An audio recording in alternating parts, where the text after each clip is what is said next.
गद्दार कौन है ये वक्त तय करेगा कि गद्दार कौन है। ये वक्त तय करेगा कि गद्दार कौन है। पहले ये तय करो। एक ऊर्जा मंत्री है माननीय मंत्री जी AK शर्मा जी, व्यापार बर्बाद हो रहा है, बच्चे रो रहे हैं, हमको गर्मी में बिजली दे दो। मंत्री जी ने कहा जय श्री राम। क्या भगवान श्री राम ने आपको कहा है कि आप नाकारे और निकम्मे हो जाइए और जनता को अंधेरे में रखिए, बिजली ना दीजिए? ये क्या भगवान श्री राम ने आपको कहा है? कि हमने फिल्मों में सीन देखी है, डाकू लोग आते हैं जय भवानी जय भवानी जय भवानी कह के और वो गांव का गांव लूट के चले जाते हैं। को वंदे मातरम और भारत माता की जय लगाकर देश को लूटने की इजाजत नहीं देंगे।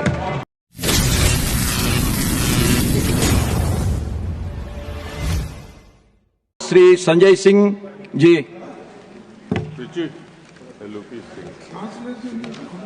वंदे मातरम सर, आपका बहुत बहुत आभार कि आपने वंदे मातरम जैसे महत्वपूर्ण विषय पर मुझे अपनी बात कहने का अवसर दिया। मान्यवर, मैं सोच रहा था कि वंदे मातरम के बारे में उसके 150 वर्ष पूरे होने पर यह चर्चा सरकार के द्वारा क्यों प्रायोजित कराई जा रही है। एक तो यह अच्छी बात है कि देशभक्ति की भावना का विकास सबके अंदर हो। वंदे मातरम के महत्व को सारे देश के लोग समझें, नौजवान समझे, किसान समझे, मजदूर समझे, पढ़ा लिखा समझे, गैर पढ़ा लिखा समझे। यह अच्छी पहल है। लेकिन मैं साथ ही साथ यह भी सोच रहा था तो एक घटना मुझे याद आई मान्यवर। वो घटना थी उत्तर प्रदेश की। हमारे एक ऊर्जा मंत्री हैं माननीय मंत्री जी AK शर्मा जी, उनके सामने व्यापारी लोग पहुंचे। उन्होंने कहा 21 घंटे से लाइट नहीं आ रही, 21 घंटे से लाइट नहीं आ रही, व्यापार बर्बाद हो रहा है, बच्चे रो रहे हैं, हमको गर्मी में बिजली दे दो। मंत्री जी ने कहा जय श्री राम, बजरंगबली की जय, और गाड़ी में बैठ के चले गए। मैं आपके माध्यम से सरकार से पूछना चाहता हूं, क्या भगवान श्री राम ने आपको कहा है कि आप नाकारे और निकम्मे हो जाइए और जनता को अंधेरे में रखिए, बिजली ना दीजिए? यह क्या भगवान श्री राम ने आपको कहा है? यह शिक्षा आपको भगवान श्री राम ने दी है? मान्यवर, मुझे वंदे मातरम आम आदमी पार्टी की रैलियों में, आम आदमी पार्टी की सभाओं में भारत माता की जय और वंदे मातरम जोर जोर से लगाए जाते हैं। किसी दिन लगाने का मन हो तो आ जाना हमारी पार्टी के कार्यक्रम में, आपसे ज्यादा तेजी के साथ वहां पर वंदे मातरम लगाएंगे। सदन में भी लगाना चाहते हो लगाओ। तो आप इन नारों के पीछे, ये नारे देशभक्ति के हैं, ये नारे देश की रक्षा के हैं, ये नारे देश को आजादी दिलाने के लिए हैं। ये नारों के पीछे अपने गुनाहों को छिपाने के लिए नारे नहीं है, मैं कहना चाहता हूं मान्य। और आप क्या कर रहे हैं? आप इन नारों के पीछे अपने गुनाहों और अपराध को छिपाना चाहते हैं। वंदे मातरम का मतलब क्या है? वंदे मातरम का मतलब है मातृभूमि की वंदना। मातृभूमि की वंदना। हम मातृभूमि की वंदना करते हैं, तो आप कैसे मातृभूमि की वंदना कर रहे हैं? अरे 1 रुपए में तो एक आम नहीं मिलता। आपने 1 रुपए में अडानी को 1050 एकड़ जमीन और 10 लाख आम और लीची के पेड़ दे दिए। ये मातृभूमि की वंदना, ये आपकी मातृभूमि की वंदना है। ऑनरेबल मेंबर, आप मातृभूमि को बेचकर मातृभूमि की वंदना कर रहे हैं। ये मातृभूमि की, आज वंदे मातरम पे ही बात करूंगा सर। मातृभूमि की वंदना, मातृभूमि की वंदना हिंदुस्तान के एयरपोर्ट को बेच के नहीं हो सकती। मातृभूमि की वंदना रेल को बेच के नहीं हो सकती। सेल को बेचकर नहीं हो सकती, समुद्री तटों को बेचकर नहीं हो सकती, कोयला और गैस को बेचकर नहीं हो सकती, हिंदुस्तान की जमीनों को बेचकर नहीं हो सकती। तुम लोग मातृभूमि को बेचने वाले लोग हो, तुम मातृभूमि की वंदना करने वाले लोग नहीं हो। मान्यवर वंदे मातरम पे ही सुनिए, आज वंदे मातरम के अलावा कुछ बोलूंगा ही नहीं।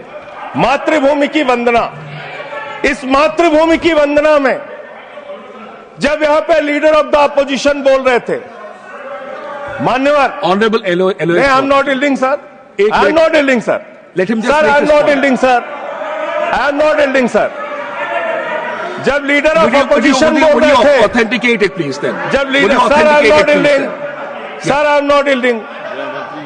जब यहां पे लीडर ऑफ अपोजिशन बोल रहे थे, नो पॉइंट ऑफ ऑर्डर, खड़गे साहब, उनके मुंह से नो पॉइंट ऑफ ऑर्डर, दलित शब्द निकल गया, दलित शब्द निकल गया। पूरी की पूरी भारतीय जनता पार्टी हाउस में खड़े होकर विरोध करने लगी। दलितों से इतना चिढ़ है आपको? क्या दलित भारत माता के बच्चे नहीं? क्या पिछड़े भारत माता के बच्चे नहीं? क्या आदिवासी भारत माता के बच्चे नहीं? अगर दलितों, पिछड़ों, आदिवासियों की बात होगी तो आप विरोध करोगे? आप विरोध करोगे? You are not on the topic. LOH. Just need a minute. LOH.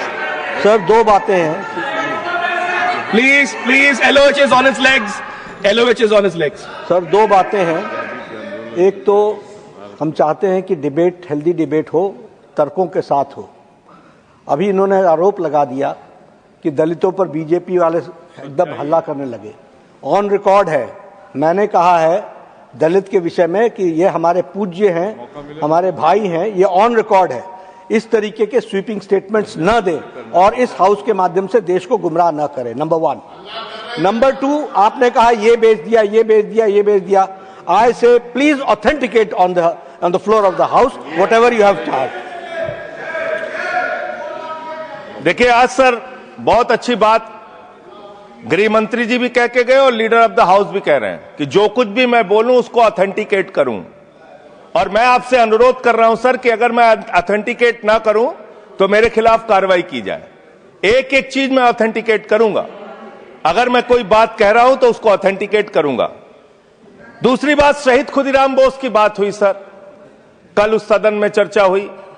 Hindustan के सबसे युवा क्रांतिकारी जिन्होंने फांसी के फंदे को चूमा, वंदे मातरम का नारा लगाया, शहीद खुदीराम बोस, शहीद रोशन सिंह, शहीद राजेंद्र लहड़ी, शहीद अशफाक उल्ला, शहीद राम प्रसाद बिस्मिल, शहीद प्रफुल्ल चाकी, हिंदुस्तान के तमाम क्रांतिकारियों ने जब फांसी के फंदे को चूमा, शहीद आजम भगत सिंह, शहीद सुखदेव, शहीद राजगुरु, सबने वंदे मातरम का नारा लगाया, सबने वंदे मातरम का नारा लगाया।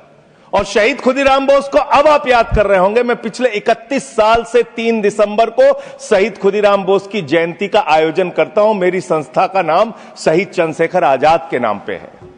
शहीद खुदीराम बोस हिंदुस्तान के वो क्रांतिकारी थे, जब उनको फांसी के फंदे पे चढ़ाया गया और उनका जब अंतिम संस्कार हुआ तो जो राख उनके अंतिम संस्कार से निकली मान्यवर, उसको बंगाल की मां तावीज बना के अपने बच्चों को पहनाती थी कि ऐसे ही बनना हिंदुस्तान के लिए क्रांतिकारी। यह इतिहास, यह हिंदुस्तान का इतिहास।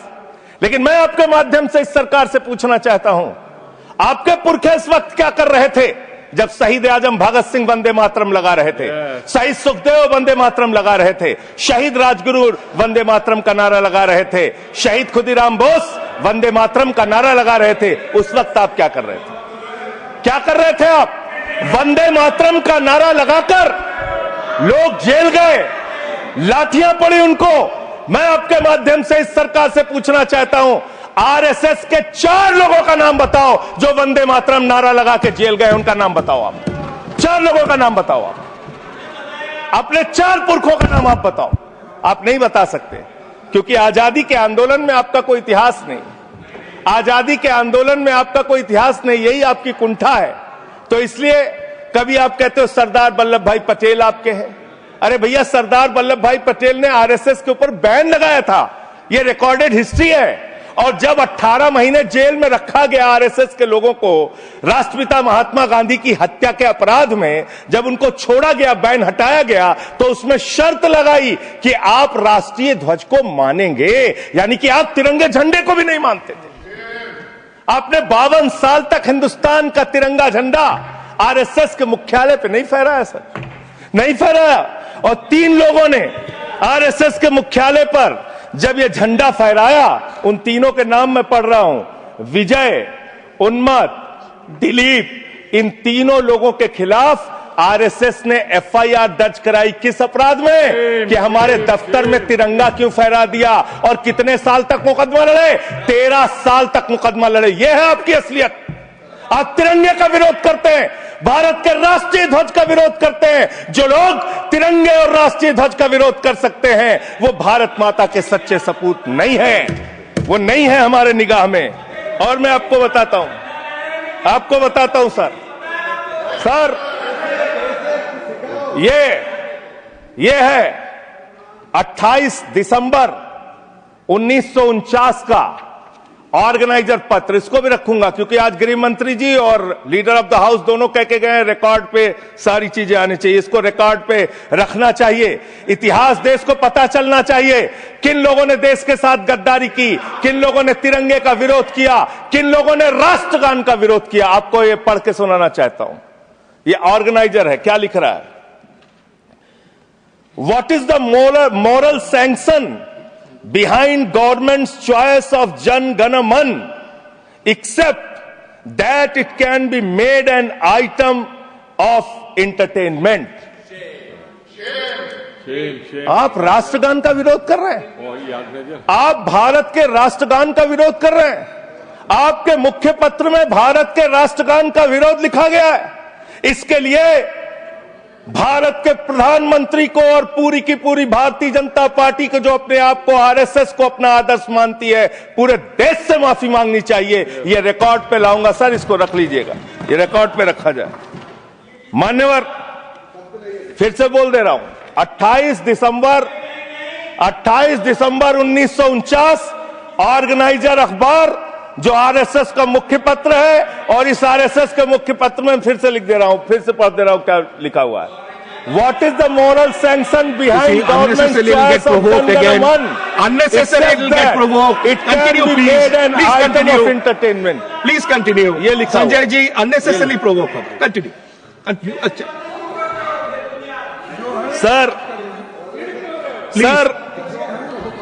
मैं आपसे ये कहना चाहता हूं कि आपने तिरंगे का विरोध किया, राष्ट्रगान का विरोध किया, वंदे मातरम आपने लगाया नहीं कभी। कोई आपका व्यक्ति देश की आजादी के आंदोलन में जेल नहीं गया।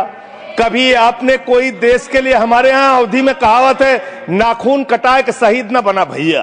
तू तो नाखूनों नहीं कटाया भैया, बिना नाखून कटाए शहीद बना चाहता है, बिना नाखून कटाए शहीद। ऐसे काम नहीं चलेगा सर। जिन्ना का भी जिक्र कल दूसरे सदन में हुआ, प्रधानमंत्री जी ने जिक्र किया।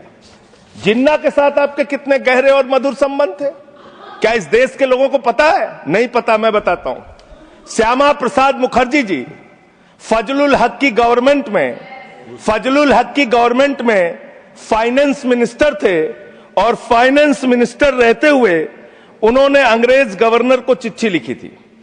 Shyama Prasad followed this and told Governor Herbert, the administration of the Bengal province should be carried on in such a manner that in spite of the best efforts of the Congress, this Quit India movement will fail. ये चिट्ठी लिखी है। आपने भारत छोड़ो आंदोलन के खिलाफ आपके नेता, जनसंघ के पहले राष्ट्रीय अध्यक्ष और तत्कालीन गवर्नमेंट में जो वित्त मंत्री थे, उन्होंने चिट्ठी लिखी अंग्रेज गवर्नर को और कहा कि भारत छोड़ो आंदोलन, जो हिंदुस्तान के क्रांतिकारियों का आंदोलन था, जो देश की आजादी का आंदोलन था, वो आंदोलन कुचल देना चाहिए, खत्म कर देना चाहिए। ये है रिकॉर्डेड हिस्ट्री आपकी। ये आपको, आपके बारे में पूरे देश को पता रहना चाहिए। अब जिन्ना, हाँ, इसको भी सभा के पटल पर रखूंगा। जिन्ना और आपके रिश्ते क्या थे? कितने मधुर रिश्ते थे। एक राज्य में सरकार नहीं बनाई मान्यवर इन्होंने। नॉर्थ वेस्ट फ्रंटियर, सिंध प्रांत और फजलुल हक की गवर्नमेंट। फजलुल हक वो शख्स है जो पाकिस्तान बनने के बाद वहां की सरकार का गृह मंत्री बना। आपके रिश्ते उन लोगों के साथ थे, यह देश को पता होना चाहिए। इसलिए आप किसी को भी देशभक्ति का प्रमाण पत्र बांटने का काम मत कीजिए। आप वंदे मातरम लगाने का काम कर रहे हैं और देश की सुरक्षा के साथ खिलवाड़ कर रहे हैं। आप भारत की सेना को 4 साल के अग्निवीर पे लेके आ गए, जो हिंदुस्तान की सीमा की सुरक्षा करने वाले हैं, जो वंदे मातरम का नारा लगाते हैं हमारे जवान, हमारे सैनिक, जो -50 डिग्री टेम्परेचर में सियाचिन में और +50 डिग्री टेम्परेचर में जैसलमेर में भारत की सीमाओं की रक्षा करते हैं, इस मातृभूमि की रक्षा करते हैं। उनके पीठ में छुरा मारने का काम आपने किया, उनकी नौकरी 4 साल की कर दी अग्निवीर की। आपको मातृभूमि से प्यार है, आप देशभक्ति की बात करेंगे, आप देशभक्ति की बात कर रहे हैं। अरे मैंने साइकिल चोर सुना था, लॉकेट चोर सुना था, स्कूटर चोर सुना था, मैंने सुना था तमाम तरह के चोर होते हैं। आप लोग तो वोट चोर निकल गए हिंदुस्तान के अंदर। वोट चोर, 3 करोड़ वोट उत्तर प्रदेश में 3 करोड़ वोट की चोरी करने जा रहे हैं। कल की मीटिंग में पता चला 17.5% वोट उत्तर प्रदेश में काटे जाएंगे। आप ये कर रहे हैं, ऐसे लोकतंत्र को मजबूत करेंगे? ऐसे आप मातृभूमि की सेवा करेंगे? ऐसे आप मातृभूमि की वंदना करेंगे? मान्यवर, मैं आप लोगों से सिर्फ इतना कहना चाहता हूं मान्यवर, आपके माध्यम से, कि हमने फिल्मों में सीन देखी है, डाकू लोग आते हैं, जय भवानी जय भवानी जय भवानी कह के, और वो गांव का गांव लूट के चले जाते हैं। जय भवानी कह के गांव का गांव लूट के चले जाते हैं। हम इस देश के अंदर किसी भी सरकार को वंदे मातरम और भारत माता की जय लगाकर देश को लूटने की इजाजत नहीं देंगे। वंदे मातरम लगाएंगे, भारत माता की जय लगाएंगे, जय हिंद भी कहेंगे, राष्ट्रगान भी कहेंगे, वंदे मातरम भी गाएंगे, लेकिन देश के साथ गद्दारी और धोखेबाजी नहीं करने देंगे। आपको नहीं करने देंगे। ये देशभक्ति के नारे हैं, ये देशभक्ति के नारे हैं। आप बेरोजगारी पे बात नहीं करना चाहते, महंगाई पे बात नहीं करना चाहते, दलितों का मंदिर में प्रवेश वर्जित है, कहीं उनको रोका जा रहा है, उस पर बात नहीं करना चाहते, पिछड़ों का शोषण हो रहा है, उस पर बात नहीं करना चाहते। आपने मातृभूमि की सेवा यह की है कि आज हिंदुस्तान के ऊपर 200 लाख करोड़ रुपए का कर्जा है, 200 लाख करोड़ रुपए का कर्जा आपने हिंदुस्तान को आज इस स्तर पे पहुंचाने का काम किया है। और दूसरी बात मैं पूछना चाहता हूं आपके माध्यम से मान्यवर, इस देश में मजदूर भी हैं, किसान भी हैं, आदिवासी भी हैं, दलित भी हैं, पिछड़े भी हैं, सवर्ण भी हैं, सब में अनपढ़ है, सब में भारी संख्या है जो पढ़े लिखे नहीं है, जिनको संस्कृत का ज्ञान नहीं है, जो नहीं पढ़ सकते वंदे मातरम। तो आप उनको कह रहे हैं कि वो देशभक्त नहीं है। मैं आपके माध्यम से कहना चाहता हूं, वो देश को लूटने वाले अडानी जैसे पूंजीपतियों से ज्यादा बड़े देशभक्त हैं, जो अपने बच्चों के लिए श्रम करते हैं, मजदूरी करते हैं, कुली का काम करते हैं और अपने बच्चों का पेट भी पालते हैं, देश की भी सेवा करते हैं। वो आपसे ज्यादा देशभक्त हैं। उनकी देशभक्ति को आप इससे चेक करने का काम मत कीजिए, उससे परीक्षा करने का काम मत कीजिए। मान्यवर, मैं अंत में एक और बयान आया, उसका जिक्र करके अपनी बात को खत्म करूंगा। अभी SIR की प्रक्रिया के तहत उत्तर प्रदेश के मुख्यमंत्री ने कहा कि डिटेंशन सेंटर बनाए जाएंगे। 80 लाख लोगों के वोट आपने बिहार में काट दिए, वहां कितने घुसपैठिए मिले आपको? अरे भाई, ये भी मातृभूमि की बात हो रही है।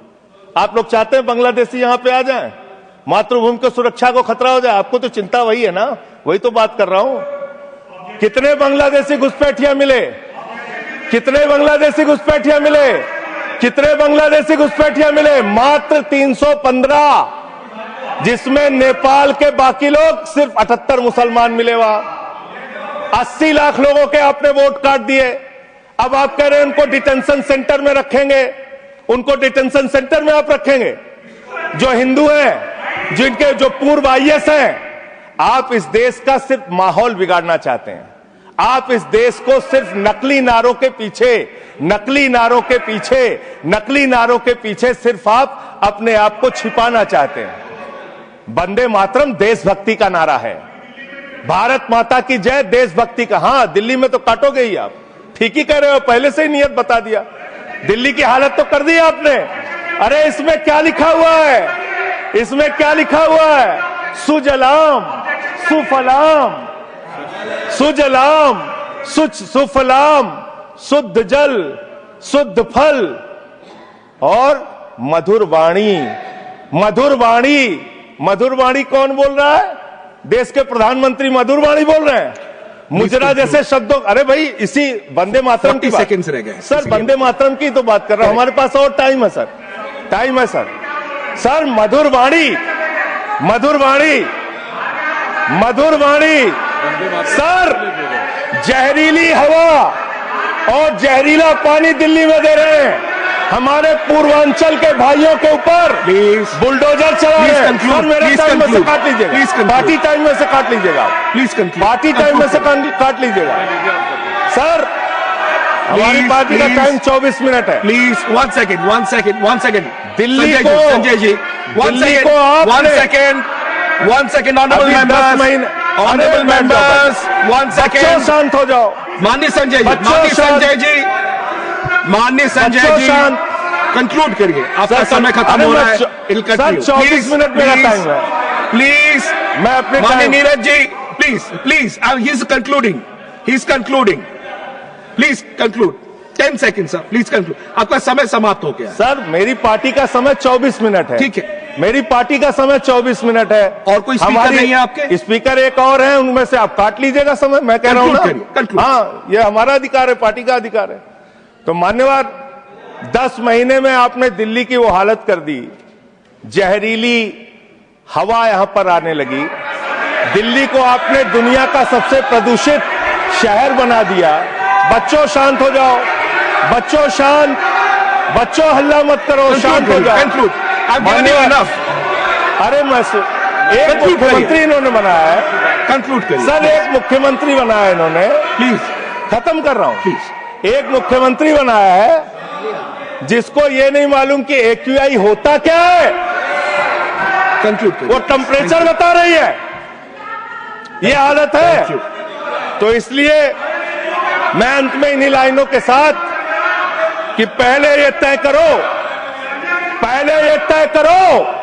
कि वफादार कौन है। ये वक्त तय करेगा कि गद्दार कौन है, ये वक्त तय करेगा कि गद्दार कौन है। पहले ये तय करो कि वफादार कौन है, ये वक्त तय करेगा कि गद्दार कौन है। वंदे वंदे थैंक यू, वंदे वंदे वंदे वंदे वंदे वंदे। कोई बीजेपी वाला वंदे मातरम नहीं लगाया सर।